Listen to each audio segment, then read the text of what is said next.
en temps de paix, dans un État organisé, dans un État qui se respecte, dans une hiérarchie qui est formée pour respecter l'État, je crois effectivement que chaque fonctionnaire a le devoir d'obéir.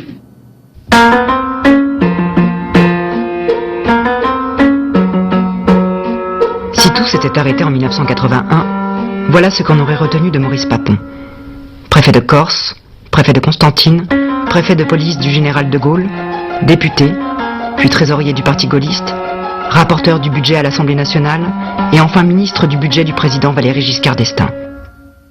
En résumé, une très belle carrière pour un homme né en 1910 et qui servit chaque régime avec zèle, ce qui est banal, mais aussi avec conviction, ce qui l'est moins.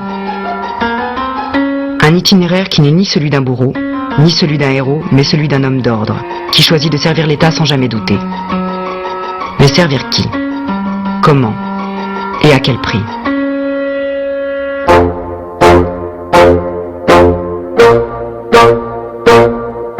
Oui, en deux mots, Monsieur Maurice Papon, Monsieur le Ministre, si je ne me trompe, vous avez 72 ans, vous avez été pendant une dizaine d'années préfet de police alors que le général de Gaulle était au pouvoir, vous avez été ensuite ministre du budget sous le gouvernement de Monsieur Raymond Barre, mais évidemment, les faits qu'on vous reproche remontent à 40 ans. Et si on vous les reproche encore, c'est qu'ils ne sont pas couverts par la prescription. Il ne s'agit pas de crimes de guerre, mais de crimes contre l'humanité. Vous êtes inculpé depuis le mois de janvier dernier pour avoir notamment facilité la déportation de Juifs alors que vous étiez secrétaire général de la préfecture de la Gironde à Bordeaux entre 1942 et la Libération. Dans le dossier qui est aujourd'hui entre les mains du doyen des juges d'instruction de Bordeaux figurent notamment plusieurs pièces signées de votre main concernant l'arrestation de Juifs. Bref, on vous accuse tout bonnement d'avoir prêté la main à l'arrestation et à la déportation de 1690 Juifs de Bordeaux et de la région bordelaise. Est-ce que la perspective grandissante d'un procès devant la cour d'assises de Bordeaux vous inquiète? Elle ne m'inquiète pas en ce qui me concerne, car un homme qui a consacré sa vie au service de l'État, qui pendant 10 ans a été le préfet du général de Gaulle, et c'est pour lui un ciel bleu qui ne s'effacera jamais dans sa mémoire, cela ne m'inquiète pas. Mais si, comme je le crois, la justice ayant recouvré à la fois toute indépendance et toute impartialité, j'attends le non-lieu.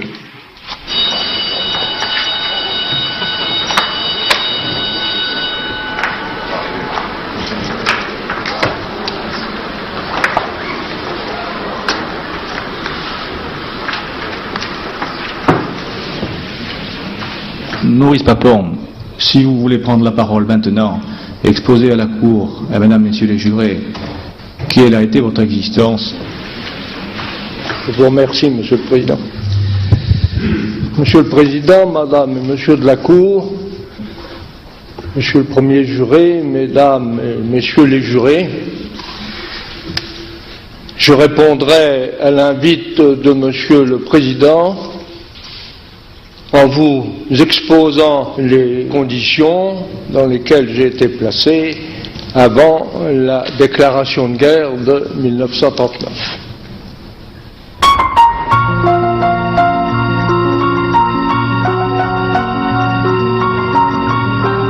Maurice Papon a 25 ans lorsqu'il débute en 1935 sa carrière au ministère de l'Intérieur.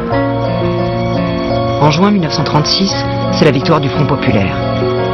Le leader socialiste Léon Blum choisit pour le poste de sous-secrétaire à la présidence du Conseil François de Tessan, député radical socialiste. Grâce à son père, radical socialiste lui aussi et ami de Tessan, Maurice Papon entre au cabinet de celui-ci et le suivra en 1937 aux affaires étrangères. Il fait ainsi ses premiers pas dans un gouvernement résolument à gauche. C'est pour moi une expérience évidemment unique que de vivre à Matignon les années 36 et 37 qui furent riches en événements politiques et en enseignements. Papon insistait beaucoup sur le fait qu'en tant que fonctionnaire, son travail était de servir l'État. Et c'était certainement justifié par le fait que c'était la formation que recevaient les fonctionnaires de sa génération. On ne les encourageait en aucun cas à remettre en cause les ordres. Et c'était considéré comme une sorte d'aboutissement sous la Troisième République que d'être un fonctionnaire politiquement neutre qui ne faisait qu'exécuter les ordres des politiques.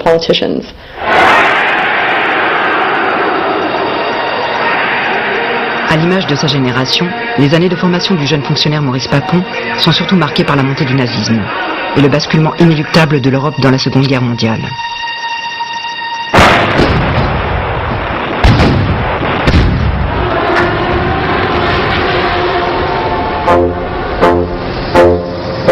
On connaît la suite.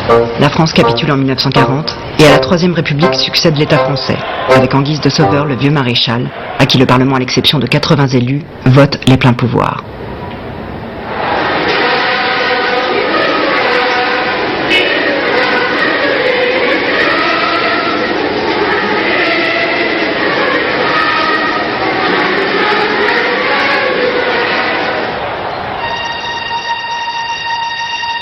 Maurice Papon vient d'avoir 30 ans.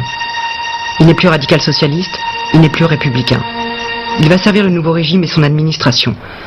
Celle-ci est mobilisée tout entière pour construire la France nouvelle. Seul compte désormais le talent et le dévouement à l'État nouveau.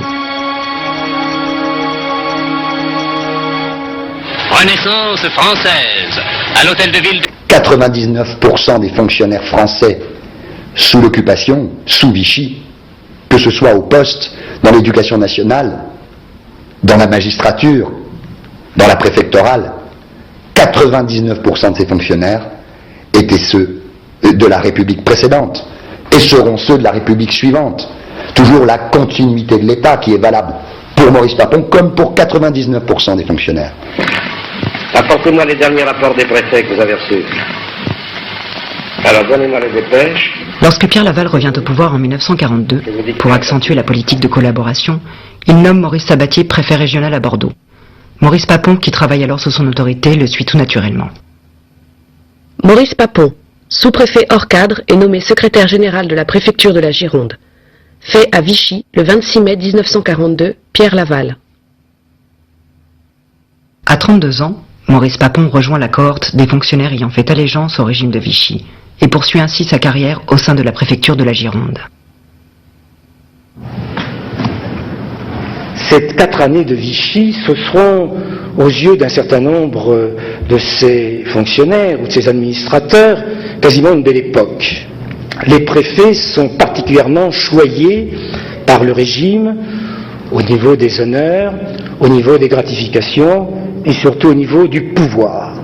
Car il n'existe plus de contre-pouvoir et, sans exagérer, je crois qu'on peut les considérer comme des sortes de vice-rois qui règnent dans les départements français. Secrétaire général de la préfecture de la Gironde et véritable bras droit du préfet régional, Maurice Papon s'occupe des questions les plus délicates. Parmi ces dernières figurent les exigences allemandes relatives à la mise en place de ce que les dirigeants nazis ont convenu d'appeler la solution finale du problème juif.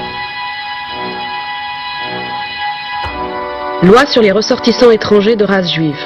Nous, maréchal de France, chef de l'État français, décrétons, article 1er, les ressortissants étrangers de race juive pourront, à dater de la promulgation de la présente loi, être internés dans des camps spéciaux par décision du préfet du département de leur résidence.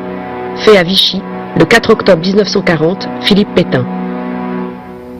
Le bon sens commun voudrait que l'on soit farouchement antisémite pour décider, pour mettre en œuvre une telle collaboration.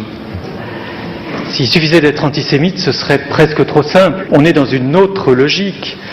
Il y a une logique de l'antisémitisme d'État et évidemment il est absurde et horrible de dédouaner le régime de Vichy de cet antisémitisme d'État, puisque, notamment vis-à-vis des juifs étrangers, c'est lui qui fabrique les fichiers, c'est lui qui permet l'internement, c'est lui qui va, j'allais dire, presque amener ces juifs sur un plateau pour qu'ils soient déportés. Mais lorsqu'il s'agira de ce qui est demandé Pierre Laval et à Bousquet, donc de la déportation, on est là dans l'engrenage de la logique de la collaboration. Auparavant, on demandait des avoirs financiers ou des matières premières, mais maintenant on demande des juifs. Eh bien, vous vouliez des matières premières, les voilà, vous vouliez des juifs, les voici. Et les fonctionnaires qui ont obéi à la mise en œuvre des lois antisémites obéissent à la mise en œuvre de ces déportations. À partir de l'été 42, Maurice Sabatier et ses collaborateurs reçoivent des instructions précises et impérieuses concernant l'arrestation et le regroupement des Juifs de la région de Bordeaux au camp de Mérignac pour ensuite les transférer au camp de Drancy. Et c'est à Maurice Papon que revient la tâche de superviser ce transfert, tâche dont il s'acquitte avec l'efficacité et la rigueur qui le caractérisent. 21 décembre 1942. À Monsieur le commissaire de police.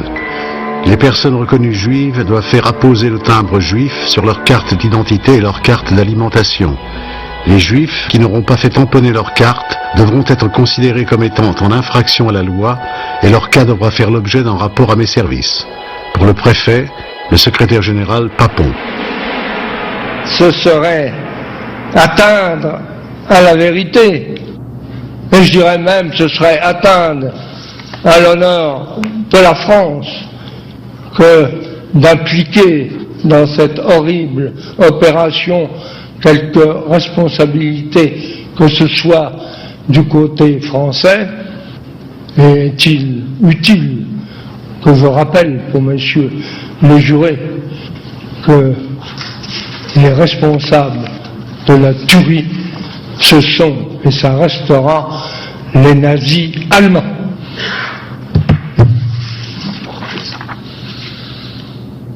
Les nazis donnaient l'ordre à Vichy, et Vichy donnait l'ordre aux fonctionnaires, dont Papon, d'appliquer les accords de collaboration.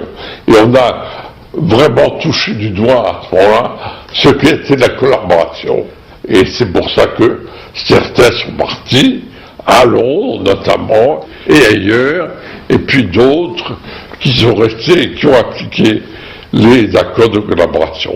Et Papon l'a appliqué à la lettre. Je crois qu'entre celui qui avale toutes les consignes, même les plus indignes, et celui qui sera Jean Moulin, le héros, il y a toute une série de réactions qui font qu'on peut plus ou moins collaborer, je choisis bien le terme, à des ordres indignes. On peut plus ou moins collaborer, plus ou moins résister, plus ou moins refuser, plus ou moins accepter. Au nom du peuple français, nous, préfet de la Gironde, requérons monsieur le chef d'escadron de gendarmerie de provoquer la réunion du nombre de gendarmes nécessaires pour escorter un convoi d'Israélites transféré du camp de Mérignac au camp de Drancy le 2 février 1943 et qu'il nous fasse part de l'exécution de ce qui est par nous requis au nom du peuple français. Bordeaux, le 1er février 1943. Pour le préfet, le secrétaire général, Papon.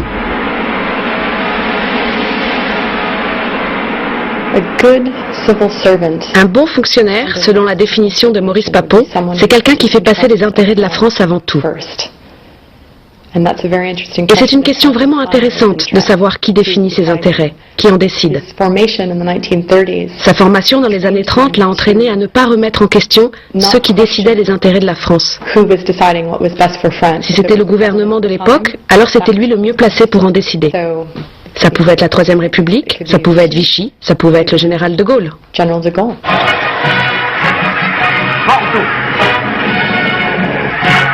Toujours la même simplicité émouvante dans ce cortège qui traverse les villes à pied comme pour mieux les connaître. Et ce sont une fois de plus les acclamations d'une nouvelle ville libérée. Au début de l'année 44, quelques mois avant la libération, Maurice Papon, homme intelligent et fonctionnaire de qualité, est assez prévoyant pour donner quelques gages à la résistance en aidant Gaston Cusin, l'envoyé du général de Gaulle dans la région bordelaise. En lui ouvrant les portes de la préfecture, Maurice Papon se mue in extremis en résistant du dedans. Aussi doit-on à peine s'étonner de le reconnaître légèrement en retrait sur le balcon de la préfecture, lorsque le général de Gaulle visite Bordeaux récemment libéré.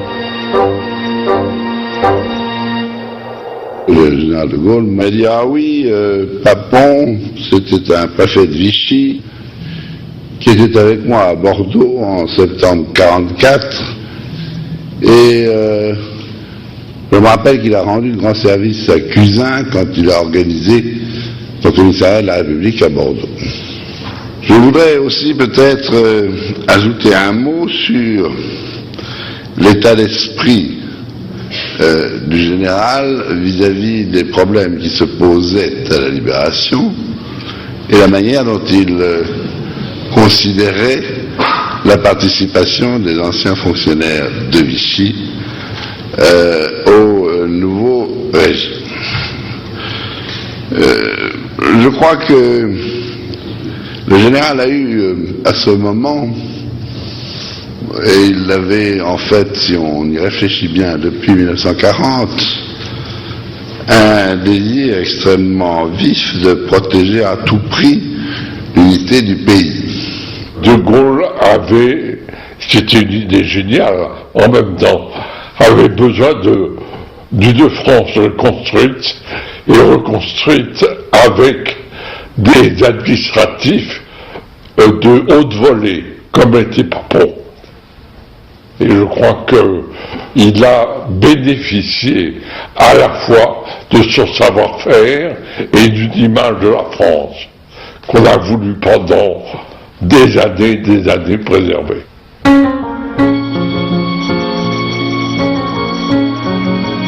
La nécessité pour le gouvernement provisoire du général de Gaulle de garder l'administration française en état de marche favorise le maintien en place de bon nombre de fonctionnaires, pourtant largement compromis dans la collaboration. Le passage devant la commission d'épuration, loin de lui porter ombrage, va au contraire permettre à Maurice Papon de rebondir une nouvelle fois. 6 décembre 1944. La commission d'épuration a examiné le dossier de M. Papon. Considérant que M. Papon, bien qu'ayant occupé des fonctions officielles sous le régime de Vichy, a manifesté une attitude favorable à la résistance, que d'autre part, son chef actuel, M. Cuzin, souhaite le voir maintenu à son poste, la commission propose à M. le ministre le maintien de l'intéressé dans ses fonctions actuelles. À la veille de son 34e anniversaire, Maurice Papon entre sans être inquiété dans l'après-guerre. Sous-chef de bureau de la Troisième République, secrétaire général de préfecture hors classe sous Vichy, préfet à la Libération, l'ascension continue.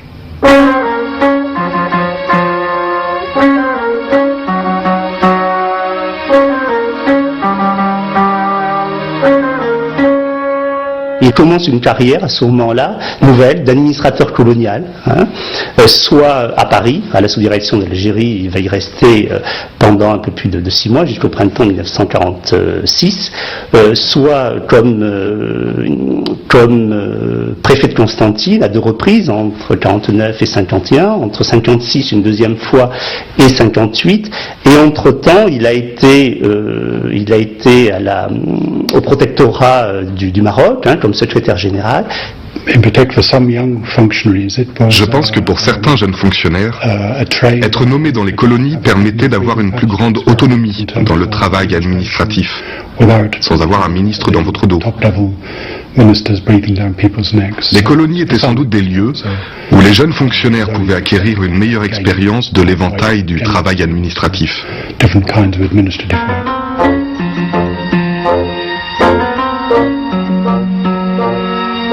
Dès lors, la carrière de Maurice Papon est liée aux questions coloniales et à la lutte contre l'essor des mouvements nationalistes. En octobre 1949, Maurice Papon devient préfet de Constantine. Il prend alors en charge, entre autres, la question des certificats de décès des victimes des événements de Sétif.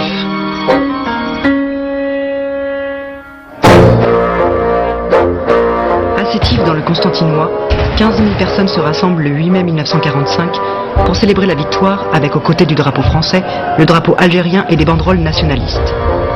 Les autorités françaises demandent de retirer ces signes d'indépendance. La bousculade vire à l'émeute et une centaine d'Européens sont tués. La répression qui suivit, essentiellement menée par l'armée française, fit environ 17 000 morts chez les Algériens. Les gens qui avaient perdu un parent en 1945, qui avaient été tués, ont demandé à l'administration française d'établir des certificats de décès. Pas franchement pour des raisons d'ailleurs politiques, mais tout simplement pour des raisons pratiques, parce que les gens ont besoin de ces certificats de décès pour des actes civils, en matière de remariage, en matière d'héritage, de vente de biens. Hein. Et le préfet de Constantine, donc Maurice Papon, demande directement à Paris quelle est l'attitude qu'il faut adopter. Le préfet de Constantine à Monsieur le ministre de l'Intérieur le 11 juillet 1950. La question se pose de savoir s'il est opportun de donner suite à ces requêtes, car cela pourrait pousser l'administration centrale à reconnaître officiellement tous les décès survenus au cours des émeutes. Cette reconnaissance pourrait donner à certains partis séparatistes la possibilité de renouveler leurs attaques contre la France.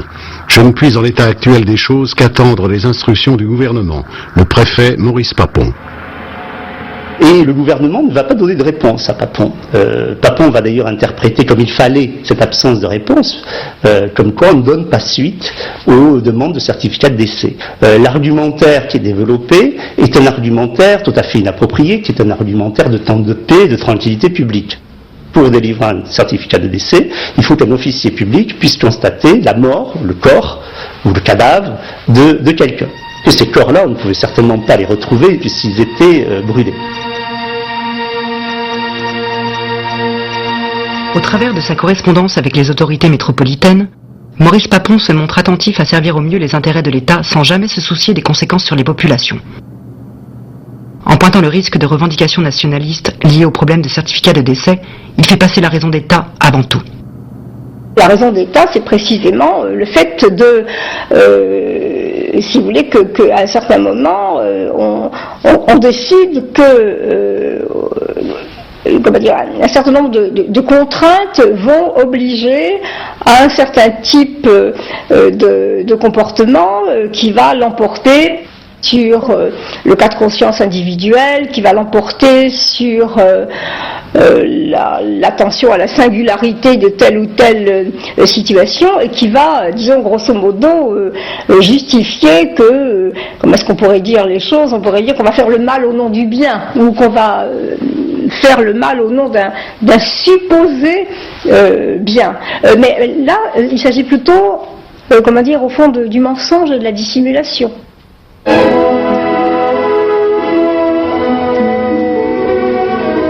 Des immeubles modernes avec du soleil,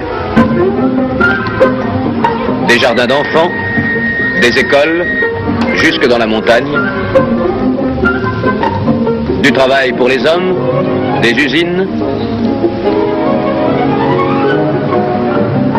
des routes modernes, des cités ouvrières plus nombreuses que dans la métropole elle-même. Voilà ce qu'en un siècle, le génie occidental, le génie français, nos ingénieurs ont implanté en Algérie. Le pays au travail est heureux et continue son essor vers le progrès. Soudain, répondant à un signal mystérieux, des fanatiques ambitieux pensent pouvoir détruire la civilisation occidentale, rien de moins, en incendiant des écoles, en brûlant des fermes, des autocars, en tuant. Derrière ces images se dissimule une autre réalité, celle des Français musulmans à qui le gouvernement refuse de donner l'égalité des droits civiques et politiques. À partir de novembre 1954, le FLN, le Front de Libération Nationale, s'engage dans une lutte armée sur tout le territoire algérien. C'est à Paris que Maurice Papon vit l'intensification du conflit algérien. Au début de l'année 1956, le gouvernement de gauche qui arrive au pouvoir sous la présidence de Guy Mollet donne la priorité aux opérations de pacification en Algérie, le terme officiel d'une guerre qui ne dit pas son nom. Disons-le, la France joue aujourd'hui son destin, en Afrique du Nord en général, en Algérie en particulier. C'est parce que dès les premières heures de la constitution du gouvernement, j'en ai eu conscience, que j'ai souhaité qu'un homme soit en même temps chargé de prendre à l'intérieur de l'équipe gouvernementale toutes les décisions voulues. Cet homme, c'est M. Robert Lacoste, et je demande maintenant à M. le ministre résident en Algérie de vouloir bien vous dire sur ce qui est à faire là-bas. Nous allons résister sur le plan militaire à l'attaque. Nous allons, par des moyens légaux, défendre l'ordre, mais en même temps nous allons faire du progrès et de la justice, et nous allons bâtir dès maintenant une Algérie meilleure, preuve que nous voulons que l'Algérie demeure française. Pour appliquer cette politique, le nouveau ministre Robert Lacoste a besoin d'hommes forts. C'est ainsi que Maurice Papon est nommé en mars 1956 à la tête du Constantinois, en tant qu'IGAM, inspecteur général de l'administration en mission extraordinaire. Constantine, ceinturée par les célèbres gorges du Rumel, a été le théâtre d'un événement destiné à marquer l'évolution algérienne. Le préfet régional, M. Papon, y a ouvert la première réunion de l'Assemblée régionale du Constantinois. Maurice Papon, véritable proconsul du Constantinois, ne rendait compte qu'à Robert Lacoste. Sa mission vise à maintenir l'ordre colonial avec ce que cette notion implique de lien entre politique, haute administration, armée et lobby colonial. C'est le moment où l'immense département de Constantine est en proie à la guerre d'indépendance. C'est sans doute la région d'Algérie où les affrontements sont les plus violents. Et Papon est responsable de presque tout, des investissements, de l'économie, de l'éducation. C'est vraiment lui qui gère tout. Papon s'est trouvé confronté à partir de 1956 à la guerre et à la nécessité d'adapter un appareil civil, la préfecture de Constantine, aux nécessités de la guerre. La particularité de Papon, c'est qu'il n'est pas en quelque sorte sur une position défensive des pouvoirs civils. Papon, dès 1956, se dessaisit des pouvoirs de police au profit de l'autorité militaire. En application de la politique menée par le gouvernement français, Maurice Papon décide alors de travailler en étroite collaboration avec les autorités militaires. Il déclare ainsi au cours d'une conférence de presse en mai 1957 : L'heure n'est plus où il faut distinguer les civils des militaires, les préfets des généraux, les officiers des administrateurs. Je demande à tous les civils de se conduire en soldats, car en guerre révolutionnaire, il n'y a plus de militaires et de civils. Il ne doit plus y avoir que des soldats.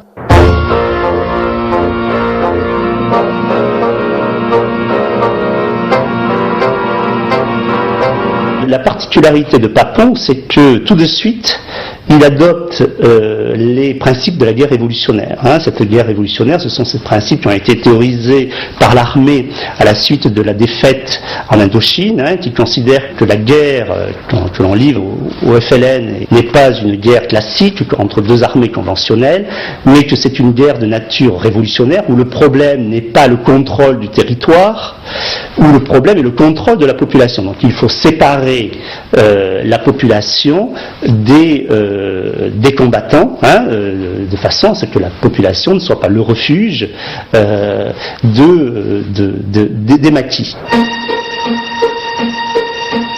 Maurice Papon adhère totalement au principe de la guerre révolutionnaire, une doctrine défendue par les officiers les plus haut placés et jusqu'au gouvernement français lui-même.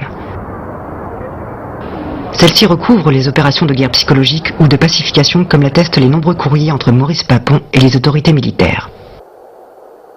Mon général, je me réjouis d'avoir pu faire à vos côtés cette tournée réconfortante dans le département de Sétif, qui témoigne du succès de la pacification conduite sous votre commandement. Signé Maurice Papon.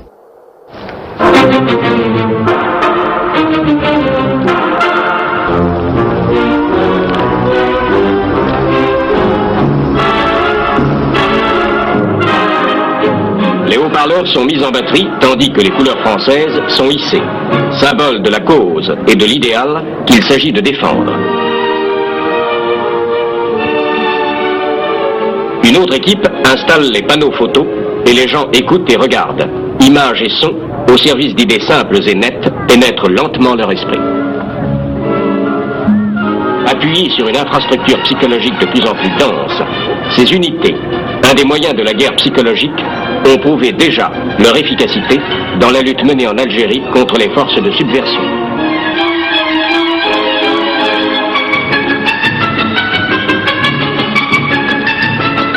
concrètement, qu'est-ce que c'est que la guerre révolutionnaire pour l'armée? C'est tout simplement séparer les populations du FLN, c'est-à-dire la regrouper dans des villages de regroupement, où le militaire fait aussi l'infirmier, l'aide-soignant et l'instituteur en quelque sorte, où l'armée s'occupe à peu près de tout. Et Papon fait construire un par un des villages qui sont gardés par l'armée et où les gens ne vivent que des subsides, de l'alimentation apportée par l'armée, où il n'y a plus d'activité agricole. D'ailleurs, ces villages de regroupement vont tuer une grande partie de l'agriculture algérienne et elle ne s'en relèvera peut-être jamais. À Monsieur le ministre de l'Algérie, Robert Lacoste.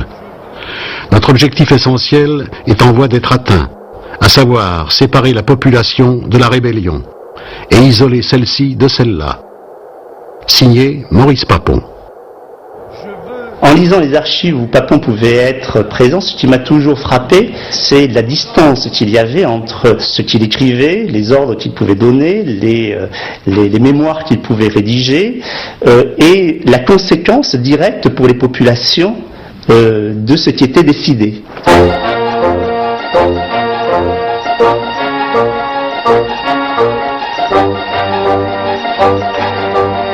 Séparer la population des nationalistes, mais aussi obtenir coûte que coûte des renseignements pour démanteler et infiltrer les structures du FLN, sont les deux visages de cette guerre révolutionnaire que mène fermement Maurice Papon. La violence culmine. Et face aux attentats du FLN, les pires exactions sont couvertes, sinon approuvées par le pouvoir tant politique que militaire.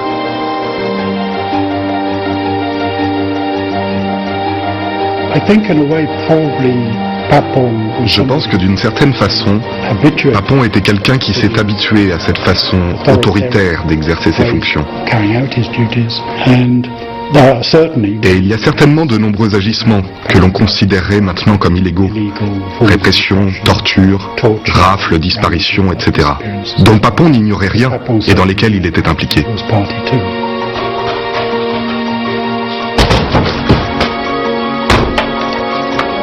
En ce début d'année 57, le conflit s'intensifie. Le ministre Robert Lacoste décide de confier les pouvoirs policiers au général Massu, abandonnant ainsi un peu plus le pouvoir à l'armée. De janvier à juillet 1957, la bataille d'Alger fait basculer l'Algérie dans une spirale de violence, allant jusqu'à instaurer la torture comme arme légitime. Contre cette dérive, une voix s'élève pourtant. Celle d'un autre haut fonctionnaire, Paul Tedjen, secrétaire général de la police à Alger et ancien résistant torturé par la Gestapo. Et on obtient, au cours de perquisitions de police, on a, au mois de septembre ou octobre 1956, découvert à Alger, à l'usine à gaz, une bombe. Et on en a arrêté dans les quelques heures qui ont suivi le porteur, qui était porteur sur lui-même, de l'indication qu'il avait déposé une seconde bombe. La police m'avise, il faut absolument trouver où a été posée la seconde bombe. Le temps pressé parce qu'elle devait exploser, il était 4 heures de l'après-midi et cette bombe devait sauter à 6 heures du soir. Il y avait un moyen pour tenir le renseignement qui vient à l'esprit lorsque l'on est sur le tas. La question m'est posée par la police. Est-ce que nous torturons? Alors la torture pour moi, ça n'est pas une abstraction, ça n'est pas une idée abstraite, une notion, un principe à appliquer ou ne pas appliquer, c'est une décision à prendre. Et la décision, je refuse la torture.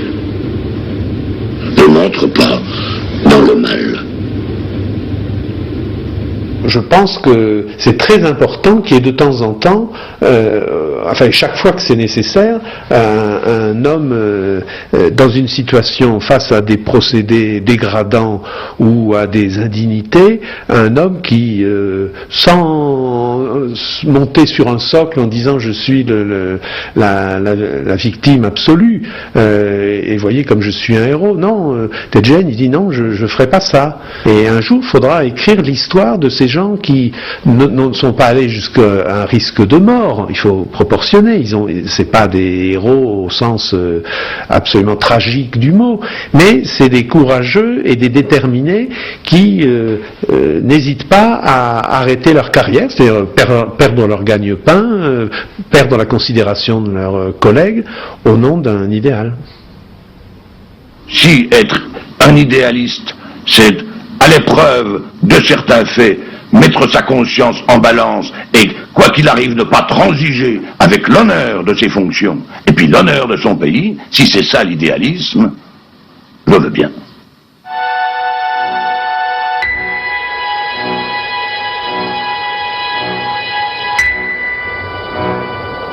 Alors que Paul Tedjen démissionne en 1957, Maurice Papon, lui, reçoit au début de l'année 1958 la Croix de la valeur militaire des mains de Robert Lacoste. À 48 ans, cette décoration vient récompenser son action zélée dans le Constantinois et marque aussi la fin de ses fonctions en Algérie. À l'issue de la cérémonie militaire, M. Robert Lacoste a pris la parole. Si ma voix peut traverser la Méditerranée et toucher certains éléments sceptiques de la métropole, qu'ils m'entendent. Ce pays ira jusqu'au bout de sa tâche. Nous ferons de l'Algérie une Algérie nouvelle, une Algérie française. Personne ne pourra nous en empêcher, pas plus les pactes que les médiations. Nous ferons ce que nous avons à faire et personne ne nous empêchera de faire ce que nous avons à faire. Nommé préfet de police vendredi soir à la place de M. Laillon démissionnaire, M. Papon est arrivé en fin de matinée par avion de Constantine. Il a eu un entretien cet après-midi avec le ministre de l'Intérieur, M. Bourges-Mounori, Henri-Michel Panard. Bien, en quittant la place Beauvau, M. Papon n'a fait aucune déclaration. On croit savoir qu'il prendra ses fonctions à la préfecture de police dès demain matin. Le 18 mars 1958, ordre du jour. Appelé à la tête de la préfecture de police dans des circonstances particulièrement difficiles, je tiens à affirmer à tous dès mon installation ma confiance en l'avenir. Je connais cette grande maison pour en avoir été pendant près de 3 ans le secrétaire général. Je suis depuis resté profondément attaché à elle. Pendant tout le temps que j'ai servi en Algérie, j'ai gardé le souvenir le plus fervent de son prestige et de ses traditions. Signé Maurice Papon. Maurice Papon prend la tête de la police parisienne alors que celle-ci traverse une crise grave. Les premières victimes policières tombées sur le pavé parisien sous les balles du FLN, ainsi que des revendications syndicales, aboutissent à une manifestation le 13 mars 1958. Les policiers parisiens envahissent l'Assemblée nationale, faisant vaciller un des derniers gouvernements de la 4e République. Un conseil des ministres d'urgence est réuni le lendemain. Maurice Papon y est nommé préfet de police. Pour comprendre l'arrivée au pouvoir à la préfecture de police de Maurice Papon, il faut voir le haut fonctionnaire qui semble être en mesure de restabiliser une institution qui n'avait pas eu d'homme fort à sa tête depuis un certain nombre d'années.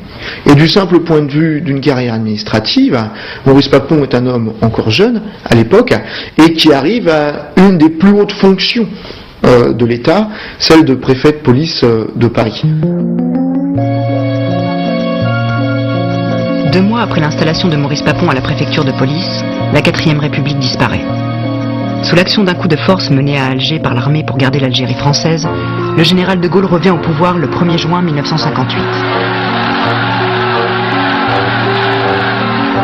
C'est dans la légalité que moi-même et mon gouvernement avons assumé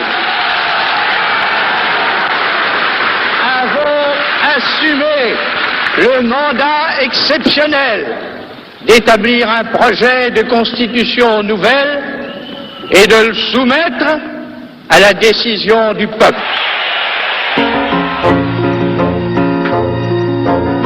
Pour la première fois depuis le 19e siècle, un nouveau régime, celui de la 5e République, conserve le préfet de police en place. Ainsi, Maurice Papon, après avoir servi 3 régimes différents, continue son ascension sous la République gaulienne. Effectivement, Maurice Papon va servir toutes les républiques. On a dit que c'était un caméléon qui s'adaptait à telle et telle circonstance, à tel et tel régime pour conserver son poste. C'est méconnaître ce que signifie le sens de l'État pour un homme comme Maurice Papon.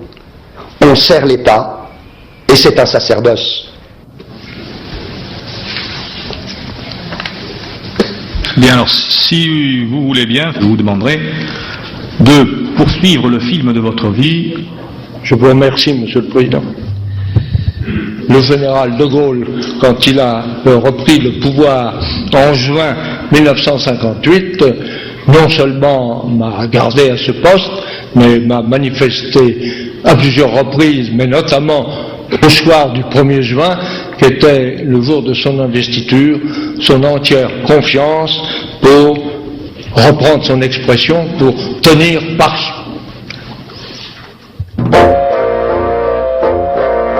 Le problème principal de l'État gaulliste, c'est le conflit algérien. À l'été 58, le FLN décide l'ouverture d'un second front en métropole. Dans les rues de la capitale, les morts se multiplient. Rétablir l'ordre, contrer le FLN, tenir Paris. Voilà ce qu'on attend de Maurice Papon jusqu'au plus haut sommet de l'État. Il y a dans l'État des gens qui, par tempérament, sont prêts à des situations de crise. Et Papon était prêt à des situations de crise et il aimait les crises. Des hommes comme ça, des hommes de force, comme disent les Russes, qui savent manier des structures de force, peuvent être indispensables dans certaines périodes de l'histoire. Paris, le 28 août 1958. C'est un véritable combat auquel nous sommes contraints par les entreprises criminelles du FLN. Parallèlement à l'organisation politique déjà connue, a été mise en place une organisation secrète chargée de porter le terrorisme en métropole. Dans cette lutte difficile, la même que mènent nos soldats en Algérie, il est impératif d'avoir l'initiative. Le commandement devra donc s'exercer d'une manière particulièrement rigoureuse et l'action se développer dans le cadre d'une stricte discipline propre à nous éviter des pertes. Signé Maurice Papon. Ce qui est, me semble-t-il, très inhabituel en ce qui concerne la situation à Paris, c'est qu'une guerre coloniale a lieu dans la capitale. Historiquement, c'est exceptionnel. La seule comparaison possible, c'est la vague d'attentats à la bombe de l'IRA à Londres.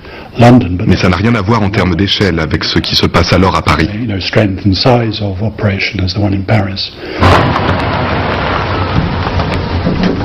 La difficulté pour Maurice Papon et sa police en région parisienne est d'infiltrer une communauté forte de 180 000 Algériens, majoritairement sympathisants du FLN. C'est grâce à l'instauration d'un impôt obligatoire collecté auprès de cette population que le FLN peut financer la guerre sur le sol algérien. On est dans une situation en France où le FLN avait créé un État dans l'État. C'est vraiment le truc, hein. Vous me direz que ça concernait surtout ses ressortissants, encore que les commerçants, y compris les prostituées qui avaient affaire à des musulmans, crachaient au bassinet aussi, hein. Et cette structure du FLN avait pour objectif, et ils l'ont même écrit partout, enfin, de couper les ressortissants algériens, les immigrés algériens, de l'administration française pour leur montrer que le patron c'était le FLN. Et moi j'estime, mais je ne mettrai pas ma tête à couper, mais à la louche, que de 55 à 62, le FLN a dû collecter en France de l'ordre de 30 à 40 milliards d'anciens francs. Contre le FLN, Maurice Papon a mené une guerre révolutionnaire tout en sachant que cette guerre devrait être menée dans la discrétion, car il ne bénéficie pas du même cadre qu'en Algérie. Et donc Maurice Papon, il va créer un service d'aide technique aux Français musulmans d'Algérie, appelé SAT-FMA, qui est très directement inspiré de l'action des militaires dans les villes algériennes, et ces troupes, le SAT-FMA, les militaires qui sont venus d'Algérie, ne répondent de leur action qu'à Maurice Papon.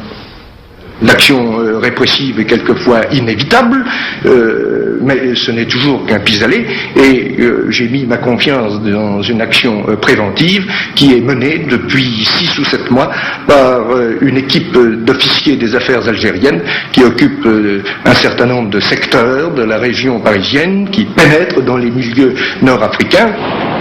Le travail de ces officiers, c'est de créer des liens avec la population algérienne au travers de l'aide sociale. Mais le but réel, c'est d'obtenir de l'information. Les Algériens qu'ils arrêtent dans la rue ou lors des grandes rafles sont secrètement fichés. Le problème avec ce système de fichage est le même que celui de la préfecture de police de Paris pendant la Seconde Guerre mondiale quand on raflait les Juifs. C'est-à-dire comment tenir à jour les renseignements et en particulier les adresses qui doivent être actualisées. La préfecture instaure alors un système de fichiers très élaboré. Elle va expérimenter les dernières machines IBM à carte perforée.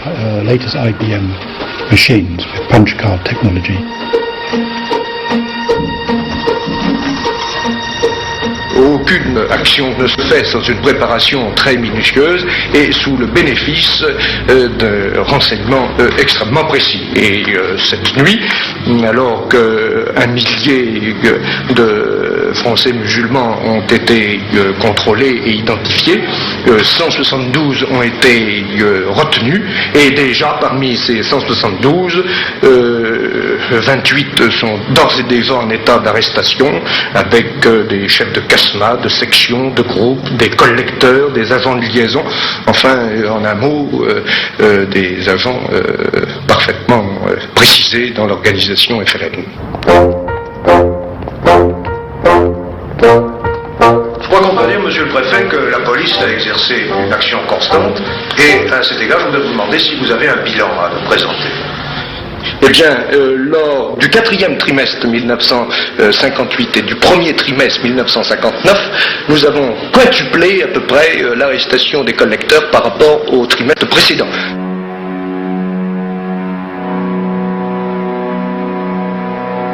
Malgré l'optimisme affiché par Maurice Papon et les pouvoirs publics, le combat du FLN sur le terrain ne faiblit pas et le nombre de policiers tués ou blessés ne cesse d'augmenter.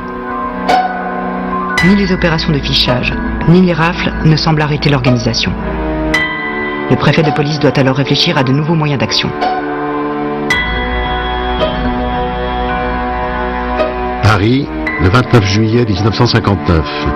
Le préfet de police à Monsieur le ministre de l'Intérieur. Quels que soient les résultats enregistrés à Paris dans la lutte contre le FLN, les organisations démantelées se reconstituent peu à peu.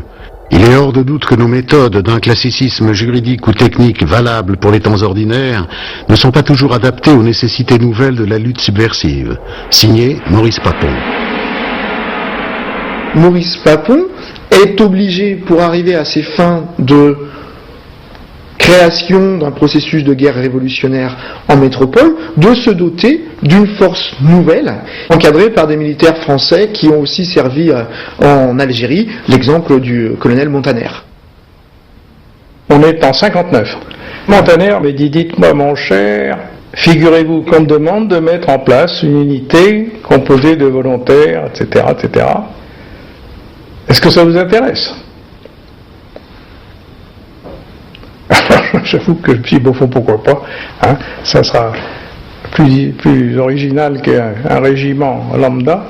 Et alors j'ai mon accord, et le capitaine Montaner est parti en Algérie pour recruter des volontaires.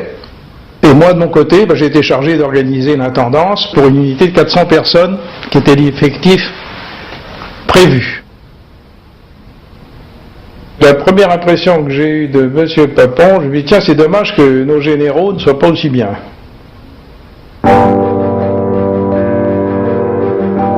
Avec la création de la force de police auxiliaire, la FPA, c'est une nouvelle étape qui est franchie dans la répression.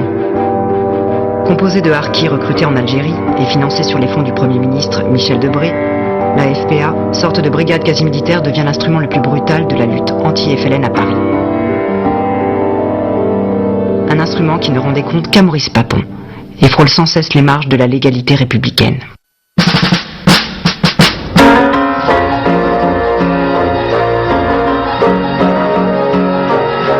Dans les actes, la force de police auxiliaire va s'implanter au cœur des quartiers de l'immigration algérienne et très concrètement, elle va rentrer dans les cafés, elle va opérer des arrestations dans la rue, elle va mettre une pression très forte par une action violente. Les cafés sont mis à sac, par exemple, certains hôtels sont mis à sac à certains moments. Elle va s'installer même dans un certain nombre de ces lieux et elle va interroger un certain nombre des personnes qui soit lui auront été désignées, soit qu'elle aura filtré dans ses interventions. Vous ne pouvez faire ce genre de guerre, si tant est qu'il faille les faire, que par infiltration. Ce qui demande des gens qu'on ne trouve pas facilement à la NPE. Hein. La force de police auxiliaire ne fut pas la seule force de police à utiliser la torture. Mais elle a, plus que d'autres services, recouru à des tortures telles qu'elles se pratiquaient en Algérie. Bien sûr, il y a eu des brutalités chez moi, bien sûr que moi j'étais pas derrière tous les types, hein, et qu'il y a sûrement des coups de pied dans le derrière ou des paires de tartes qui ont été envoyées, c'est évident. Hein. Bon, je vous rappelle quand même que moi mes soldats, si j'ose dire, mes policiers auxiliaires, avaient souvent des gens de leur famille qui avaient été trucidés. Hein. Je vous rappelle aussi ou je tiens à rappeler aussi que le comportement du FLN en Algérie et en France a été d'une sauvagerie extraordinaire. Le terrorisme, méprisant toute valeur humaine, s'inscrit hors du droit commun. Nous ne resterons pas passifs devant les attentats. Nous ne subirons pas sans mot dire les coups du sort.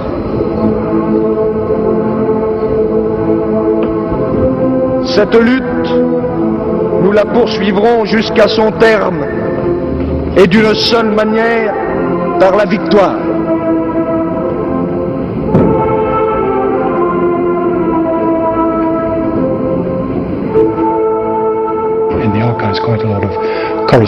Les archives montrent une importante correspondance entre lui et le ministre de l'Intérieur, sur lequel il exerçait une pression constante afin d'obtenir davantage de pouvoir pour la police. Par exemple, pour procéder à des rafles sans la présence de la police judiciaire, pour que les Algériens n'aient pas le droit d'être assistés d'un avocat, pour qu'ils puissent être détenus sans un avocat pour les défendre pendant 2 ou 4 semaines, avec assignation à résidence. Mais Papon n'est jamais satisfait, et il continue à exercer une pression sur le ministre de l'Intérieur.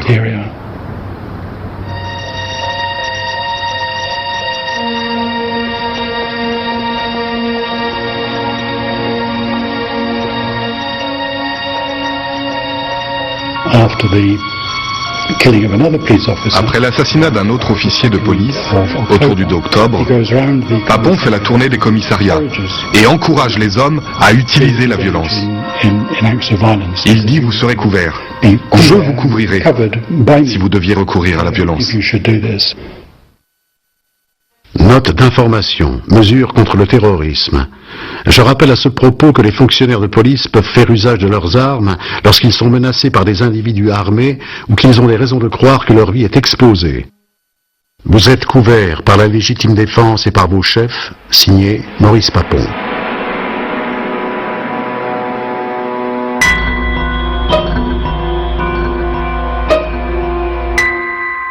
Couvrir ses troupes. Désorganiser les structures du FLN. Maurice Papon profite de la marge de manœuvre dont il dispose. Il va jusqu'à instaurer un couvre-feu le 5 octobre 1961, à l'encontre de la population d'origine algérienne. Malgré son caractère ouvertement discriminatoire, cette mesure va être appliquée à la lettre par la police parisienne. Dans le cadre des mesures nouvelles prises pour neutraliser le terrorisme algérien et accroître la protection des personnels de police, j'ai décidé de prononcer le couvre-feu pour les Français musulmans d'Algérie de 20h30 à 5h30 du matin. Maurice Papon. Il est impossible que Papon ait instauré un couvre-feu pour la communauté musulmane autour de Paris sans avoir demandé l'avis du Premier ministre. Ça, c'est impossible. Le couvre-feu instauré par Maurice Papon porte un coup terrible au FLN. Paralysée, l'organisation ne peut plus fonctionner et se retrouve incapable de ramasser les cotisations des Français musulmans. Dans la nuit du 17 octobre 61, le FLN décide d'une manifestation pacifique pour protester contre le couvre-feu qu'a instauré Papon.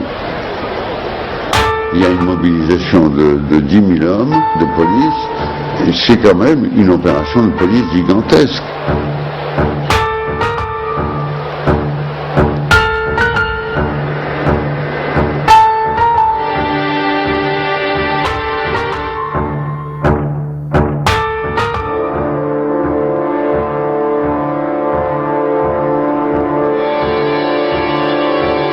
le rapport officiel qu'envoie Papon au général de Gaulle et il rend compte, c'est que tout s'est bien passé, la foule était pacifique, il n'y a pas eu d'incident, les musulmans ont été embarqués avec joie dans les bus de la RATP et ont été convenablement traités au Palais des Sports.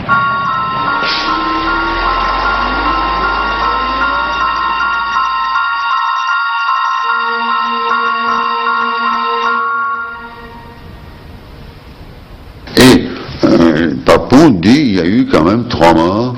Il est inévitable quand on met 10 000 hommes face à une foule qui manifeste qu'il y ait des morts. Il y a eu 3 morts, mais il y en a un qui est mort d'un arrêt cardiaque. C'est le discours officiel. Moi, je recevais à cette époque-là le nombre des morts musulmans par jour dans Paris. Et tout à coup, je vois que de 5, on passe à 10, à 15, à 20. Et je demande à Sommeil de venir me voir. Et je dis, écoutez Pierre, il y a quelque chose qui ne va pas. Le nombre de morts augmente. Et Sommeil prend un air triste. Il me dit, ce que vous voyez là, ce sont les noyés par balle.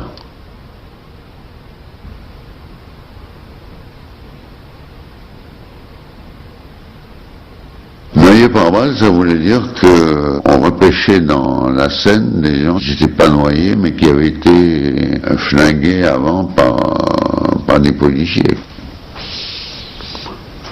Le 17 octobre 61, un certain nombre de personnes sont mortes sous les coups. Un certain nombre de personnes sont mortes par balle. Des personnes sont mortes dans différents points de Paris. On n'a pas une action qui s'est localisée à un endroit. J'en parle alors à Michel Debré en disant, c'est pas 2 morts qu'il y a eu dans la nuit du 17 octobre 61, il y a eu une ratonnade.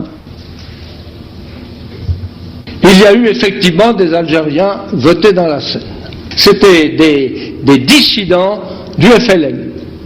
Et des commandos FLN les ont fait disparaître de cette manière-là, en les jetant dans la Seine et en imputant, bien sûr, sur le dos de la police, ces méfaits horribles. C'est inimaginable d'accuser les personnels de police d'avoir fait ça. D'abord, c'est pas leur style, c'est pas leur genre. J'étais ministre et par conséquent, j'assume avec le gouvernement tout entier, depuis le général de Gaulle, président de la République, jusqu'au ministre, au dernier des secrétaires d'État concernés, la responsabilité des événements. On ne peut pas imputer à un préfet la responsabilité d'événements lorsque le gouvernement lui a donné des ordres précis. Après le massacre du 17 octobre, il y eut une réunion du Conseil des ministres. Je pense qu'un des ministres proposa le renvoi de Papon. Et apparemment, De Gaulle haussa simplement les épaules, et ce fut tout. Pour De Gaulle, il n'y avait pas besoin de s'impliquer de quelque manière que ce soit dans tout cela. Papon peut faire tout ce qu'il veut, tant qu'il n'embarrasse pas le gouvernement ou provoque un scandale politique.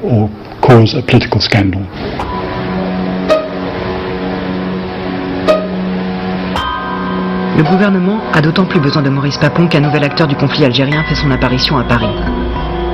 À partir de 1961, les ultras de l'Algérie française, l'OAS, organisation armée secrète, décident pour contrer les négociations entre le FLN et le gouvernement de multiplier les attentats, provoquant ainsi une intensification de la répression.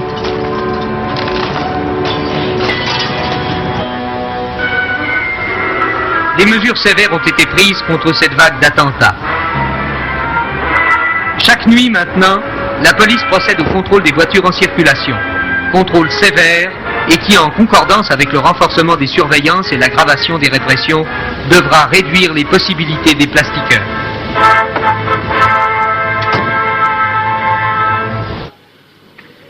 Il est des temps, cependant, où l'autorité de l'État est plus féconde pour la liberté que toutes les règles traditionnelles, ou plutôt que tous les excès auxquels peuvent conduire les règles traditionnelles. Il est arrivé au gouvernement, par exemple, de saisir des journaux. Les pouvoirs exceptionnels décrétés par le président de la République en vertu de l'article 16 de la Constitution ont permis d'instaurer des procédures d'internement administratif et de mettre en place des tribunaux militaires. Il est sûr que les caractéristiques du maintien de l'ordre à la fin de la guerre d'Algérie relèvent de règles un petit peu particulières et d'une situation politique elle-même très particulière. Un Papon n'est pas tout seul à définir une politique de maintien de l'ordre. Il est à la fois, de façon paradoxale, un pion et l'acteur essentiel. Parce que c'est lui qui met en scène finalement ces consignes.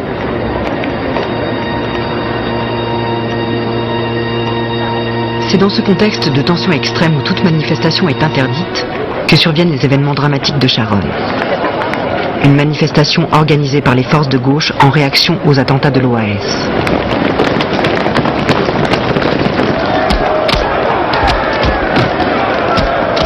Je rentrais voir des amis, je suis descendue au métro Charonne, il y avait déjà des blessés, des gens par terre en bas de stock, la police chargeait et plusieurs ont été écrasés sous le poids des grilles, il y a eu des coups de matraque, des gens matraqués, je les ai vus. Vous êtes sûr, madame, vous avez vu 2 personnes mortes de vos J'en yeux? suis sûre, on les a transportés, on a transporté ces personnes sur le quai du métro Charonne. Le docteur a déclaré une fracture du rocher, il n'y a plus rien à faire. Il y en a un autre qui est mort après devant moi.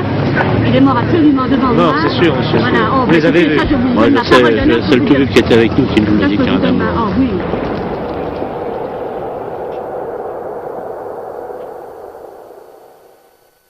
Il y a eu au métro Charonne une méprise dramatique.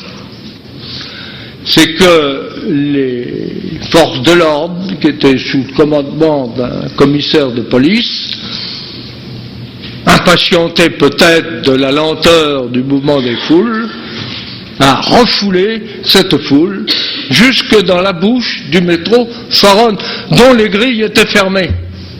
Et c'est là que le drame a éclaté. Il y a eu, c'est un accident Charonne, mais un accident dramatique. Les gens qui ont été poussés vers les grilles du métro ont été écrasés contre les grilles du métro.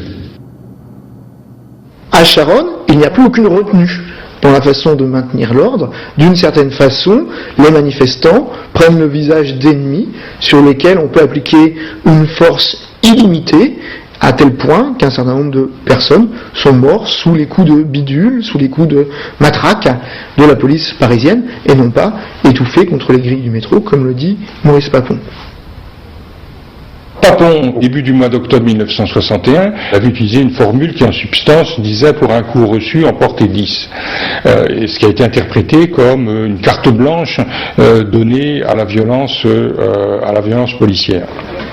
Dès le matin du 8 février, un certain nombre de télégrammes sont envoyés de la préfecture au commissariat et ces télégrammes se succèdent durant la journée et donnent un certain nombre d'informations sur le déroulé, c'est-à-dire le quadrillage du territoire parisien, la quantité de forces qui devront être mobilisées, le style de maintien de l'ordre. Ça c'est un élément important puisqu'il est fait état du fait que les gardiens viendront casqués, ils auraient pu venir simplement en calot, mais viendront casqués et viendront munis de ce qui s'appelle le matériel spécial, appelé par les gardiens également bâton de défense, qui est une sorte de manche de pioche qu'on sort pour les occasions les plus violentes, ce qui montre que s'il n'y a pas eu forcément planification ou prévision du caractère meurtrier de la manifestation, en tout cas sa dimension très violente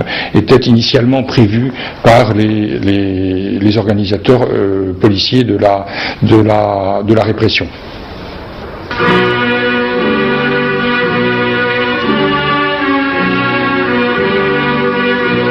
foule immense dont le nombre peut s'évaluer à plusieurs centaines de milliers de personnes a suivi le cortège. Cortège silencieux seulement ponctué des accents d'une marche funèbre et dont nul cri, nul incident n'a troublé le déroulement. À Charonne, la police frappe sur les manifestants blancs de gauche comme elle l'a fait sur les Algériens. Il y a 9 morts. Malgré une enquête ouverte par le parquet quelques jours après le drame, aucun responsable ne sera poursuivi par la justice. Et un non-lieu est finalement émis en 1966.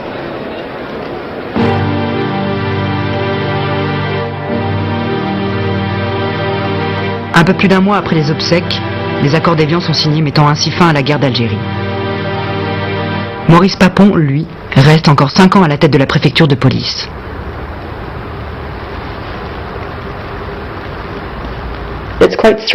C'est plutôt frappant. De Gaulle remplaça plusieurs fois son ministre de l'Intérieur, tandis que sur la même période, il garda Papon. Donc De Gaulle est plutôt favorable à un changement de ministre, mais il conserve Papon à son poste, malgré la répression du 17 octobre, malgré Charonne, malgré les manifestations de violence policière.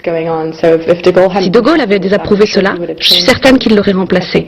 Je pense que cela prouve qu'il existait bien une harmonie entre le président et son préfet de police. Cette harmonie connaît une fin brutale avec l'affaire Ben Barka. Mehdi Ben Barka, opposant marocain de gauche, est enlevé en plein Paris en octobre 65, puis sans doute mis à mort à l'instigation des services secrets marocains. Dès le début de l'année 66, on sait que des hommes de la préfecture de police sont mêlés à l'affaire. Le général de Gaulle ne pardonne pas cet abaissement de l'État et ordonne une refonte de la préfecture de police que Maurice Papon doit accepter la rage au cœur. Sans doute fut cela sa première défaite au bout de plus de 30 ans d'un parcours sans faute.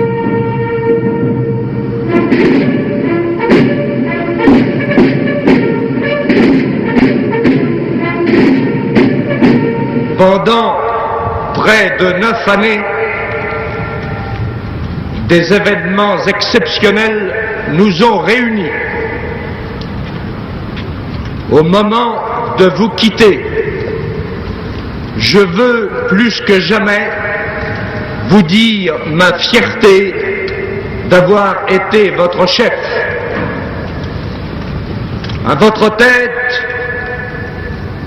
j'ai partagé vos deuils et je ne pourrai jamais l'oublier. Je vous souhaite bonne chance et une dernière fois, je salue votre drapeau.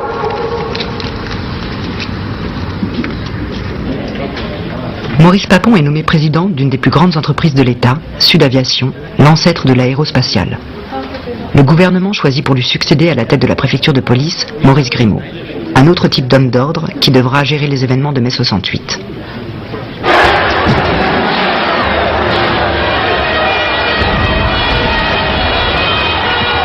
J'ai d'abord une obligation, je suis responsable de l'ordre à Paris devant le gouvernement et devant le pays. Donc bien entendu, il faut que l'ordre à Paris soit maintenu.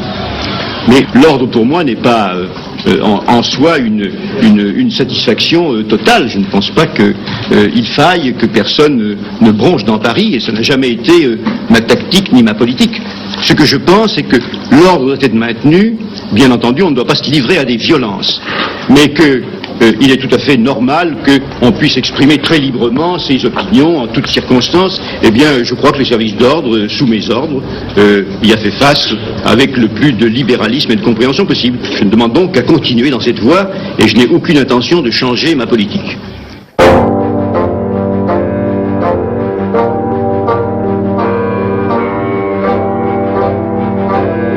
Les événements de 68 réveillent l'homme d'ordre qu'est Maurice Papon. À 58 ans, il entame un nouveau virage dans sa carrière et endosse le costume d'homme politique sous les couleurs du parti gaulliste, l'UDR. Électrices, électeurs, je viens solliciter vos suffrages. Je me dois de vous dire pourquoi. Une fois de plus, le général de Gaulle défend la République. Face au désordre, il faut se battre et vaincre sous peine de sombrer dans l'anarchie. Pour cela, refusez le pouvoir violent de la rue, exercez le pouvoir pacifique du bulletin de vote. Faites confiance aux candidats d'union, votez Maurice Papon. Maurice Papon fait partie aussi, et ce n'est pas le cas de tous les gaullistes, de ceux qui ont un discours extrêmement dur contre la menace totalitaire, contre le parti communiste, et donc tout cela le raccroche, et beaucoup de son vocabulaire le raccroche vraiment à cette position d'un gaullisme de fermeté autoritaire qui se raccroche à une droite autoritaire. En juin 1968, Maurice Papon est élu député. Quelques mois plus tard, il devient trésorier du parti gaulliste. Sa transformation de grand commis de l'État en homme politique est un succès. Quels sont les maîtres mots, les mots-clés qui ont guidé votre engagement politique? Ces mots-clés, ce sont le rôle et le rang de la France dans le monde, c'est l'autorité de l'État, et c'est la condition humaine, c'est-à-dire l'insertion de l'homme dans la société et même son destin personnel. Quand il est devenu un homme politique, il s'est immédiatement spécialisé, ça se voit très bien dans ses interventions à l'Assemblée nationale, ça se voit dans les commissions auxquelles il appartient. Maurice Papon est membre de la commission des finances, s'intéresse aux dossiers financiers, intervient sur les questions économiques et financières, et jusqu'au bout, et au moment où il est ministre du budget, c'est vraiment ce volet-là, c'est-à-dire une certaine technicité finalement qui l'intéresse. Donc je pense que là, il est quasiment dans... c'est le haut fonctionnaire transplanté en politique, mais dans son domaine de compétences. 14 ans de budget bâti sur l'expansion et, sauf circonstances conjoncturelles, à partir de taux compatibles avec la croissance du produit national brut et la croissance du revenu national. Lui, je pense qu'il a retrouvé dans les finances quelque chose de technique et de rigoureux, et que c'est quelque chose qui lui plaisait. Le devoir du rapporteur général de la commission des finances, qui au demeurant appartient à la majorité, cela tout le monde le sait, est de doter la nation d'un budget, car un rapporteur général du budget qui n'aurait pas le sens de l'État, c'est-à-dire la nécessité d'assurer la continuité des services et la continuité de la vie de la nation, alors il faudrait ou qu'il aille dans l'opposition ou qu'il ne soit pas rapporteur général du budget. Ces mêmes qualités d'exécutant loyal et rigoureux, dont Maurice Papon fit preuve jusqu'au poste de rapporteur du budget, vont lui permettre d'accéder 50 ans après son entrée dans l'administration au poste de ministre de la République. Commencé à gauche sous le Front populaire, sa carrière culmine à droite. Après les élections législatives du printemps 78, Maurice Papon devient ministre du budget dans le gouvernement de Raymond Barre. Vous avez la parole pour poser votre question. Oui, Monsieur le Président, je voulais demander à M. Barre si au moment de confier un poste de ministre à quelqu'un, il y avait la possibilité de vérifier un petit peu son passé, comme on le fait à l'heure actuelle, si je puis dire, de manière rigoureuse, lorsqu'on confie un poste, par exemple, à un employé. C'est-à-dire où on va chercher loin dans le passé pour savoir qu'est-ce que cette personne a fait, quel a été son comportement. Voilà ma question. Monsieur, il est toujours nécessaire pour un Premier ministre qui fait des propositions au Président de la République en ce qui concerne la nomination des ministres, de s'informer sur les hommes qui sont proposés. Je dois dire que je n'avais pas, en ce qui me concerne, à me poser beaucoup de questions, car en 1976, la réputation de M. Papon était excellente.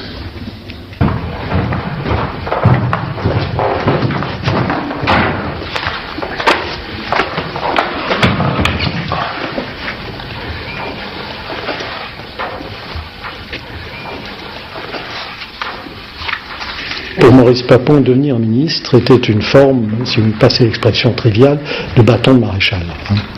C'était le couronnement d'une carrière publique, à la fois dans sa dimension haut fonctionnaire, dans sa dimension député et rapporteur général de la commission des finances. C'était pour lui, je dirais, quelque chose qui était important. Je pense qu'il a accueilli cette nomination et peut-être même recherché avec joie, parce que pour un haut fonctionnaire à l'époque, devenir ministre était une forme de satisfecit par rapport à une longue carrière publique. Eh bien, nous allons travailler pour les Français. Disposition, monsieur. Dans les conversations que je pouvais avoir avec Maurice Papon, rétrospectivement, ce qui me frappe, c'est que nous n'avons pratiquement jamais parlé du passé. Je pourrais même dire que la seule fois où nous avons parlé du passé, c'est quand je lui ai apporté, c'était le 6 mai 1981, le Canard enchaîné que nous recevions la veille du mercredi en tant que directeur de cabinet. Je lui ai apporté cet article et ce journal. Je lui ai dit, monsieur le ministre, voilà ce qui sort. Je pense qu'il faudrait que vous le lisiez. Et à ce moment-là, il m'a dit, mais... Tout pouvoir de décision et même de gestion risque d'être paralysé, voire anéanti. Ce qui m'a quand même beaucoup frappé quand j'ai regardé un peu les extraits du procès, c'était au fond cette espèce d'insensibilité permanente de l'individu Papon, comme s'il n'était jamais en proie à quelque trouble intérieur ou à quelque difficulté psychologique ou morale. Donc au fond, il est coupable d'absence d'esprit critique, d'absence justement de réflexion sur la nature des valeurs qu'on lui demandait de transgresser, parce que un haut fonctionnaire de l'État français, c'est-à-dire d'un État démocratique, on peut espérer ou on peut supposer que justement son éthique, c'est autre chose que de simplement obéir aux ordres qui lui sont donnés, mais c'est aussi s'interroger sur la nature des actes qu'on lui demande d'exécuter. Peut-il y avoir un criminel contre l'humanité à 15, 30 ou 60%? C'est absurde. Ce crime ne peut être tronçonné. C'est tout ou rien. Je suis coupable ou innocent.